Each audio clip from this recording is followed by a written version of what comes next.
Olá, tudo bem? Meu nome é Bernardo, sou professor de Língua Portuguesa e Redação e vim resolver contigo hoje uma questão do Enem de 2016, segunda aplicação Prova Azul, tá? Questão de número 116. Começa com um textaço do Machado de Assis, um livro chamado Esaú e Jacó. Já leu?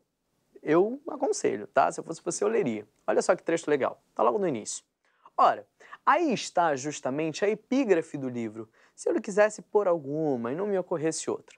Não é somente um meio de completar as pessoas da narração com as ideias que deixarem, mas ainda um par de lunetas para que o leitor do livro penetre o que for menos claro ou totalmente escuro.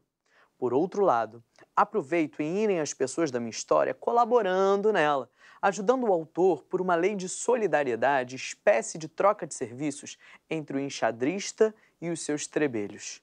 Se aceitas a comparação, distinguirás o rei e a dama, o bispo e o cavalo, sem que o cavalo possa fazer de torre nem a torre de peão.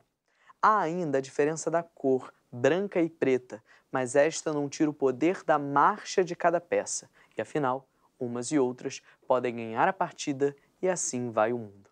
Olha que interessante o texto do Machado. Claro, você conhece Machado de Assis, você sabe como é que ele funciona, né? Basicamente, o Machado o que ele faz é conversar com quem está lendo. Quando você lê um texto como esse, nem parece que foi escrito no tempo em que foi escrito, né? Parece que ele é muito atual, parece que ele é de ontem. Porque ele fala com a gente, a nossa linguagem, o nosso dia a dia. O Machado, o que ele está fazendo aqui é um convite a uma leitura compartilhada. Ele está dizendo, olha só, ao longo da história, o leitor, quem está lendo, vai colaborando, vai me ajudando a construir as informações, a construir as ideias, a construir o que se entende do texto, porque a literatura, a leitura, ela não é só do autor, ela não é só de quem escreve. Muitos autores fazem isso, muitos autores entendem isso, muitos autores admitem que o que eles pensam do livro não é de fato o que eles pensam da obra, o que eles pensam do poema, de qualquer texto. Não é de fato só o que está ali. Existe uma coisa uma via de mão dupla aí. Quem lê também responde, quem lê também cria. E é isso que Machado admite aqui nesse texto, antes, obviamente, de começá-lo, de iniciá-lo. Vamos dar uma olhada na questão. O fragmento do romance Esaú e Jacó mostra como o narrador concebe a leitura de um texto literário. Com base nesse texto, tal leitura deve levar em conta... Lembra do que eu falei? A gente não está falando de um texto em que o narrador, o autor também, no fim de tudo, só ele fala. Só ele decide o que acontece. Só ele decide como as coisas vão funcionar. Existe aqui uma via de mão dupla. Alguém escreve, alguém narra, alguém conta, mas quem lê, responde. Quem lê, contribui. Quem lê, completa. Não faz sentido eu dizer no meu texto, enquanto narrador, ou enquanto autor também, não faz sentido eu dizer tudo o que eu acho e pronto, você tem que aceitar, acabou. Não. Quando você lê, você entende, você interpreta coisas, você completa a minha história. Tanto que no final de livro, por exemplo, Dom Casmurro, do próprio Machado, cada um tem a sua interpretação do que aconteceu no final. Se Capitu traiu o Bentinho, se não traiu, isso não vem ao caso, mas no final de tudo, está ali uma brecha para você fazer a sua própria interpretação com base na leitura. Olha, eu lendo, eu acho que de fato houve uma traição ali, acabou. Não, eu não acho. Depende de você também. E é isso que o Machado está admitindo. Beleza? Então, letra A. Deve levar em conta o leitor como peça fundamental na construção dos sentidos?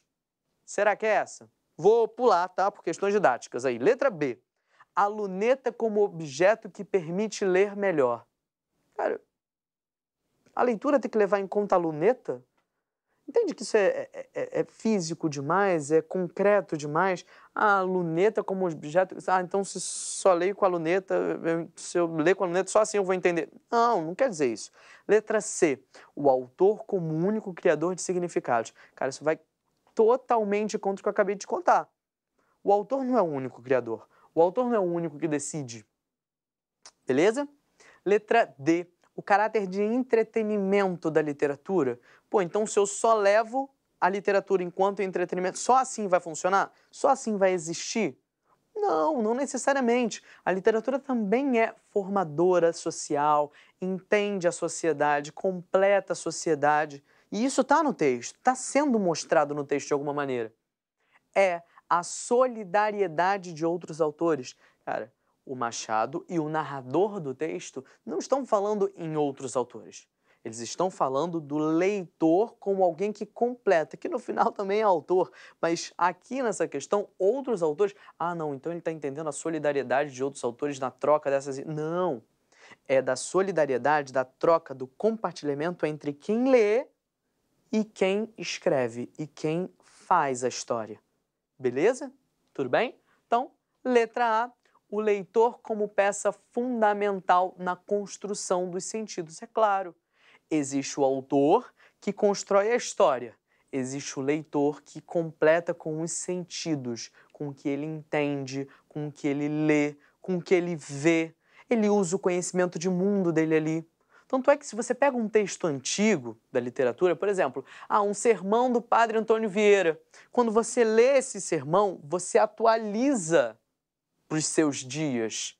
Mas isso faz parte da sua leitura. O Antônio Vieira, quando escreveu aquele sermão, ele não entendeu e falou assim, beleza, não, quando o cara começar a ler lá em 2018, ele vai entender o que eu tô... Não! Isso faz parte da sua leitura. Por isso, o leitor como peça fundamental na construção de sentidos. Beleza? Bom, espero que você tenha entendido. Um abraço.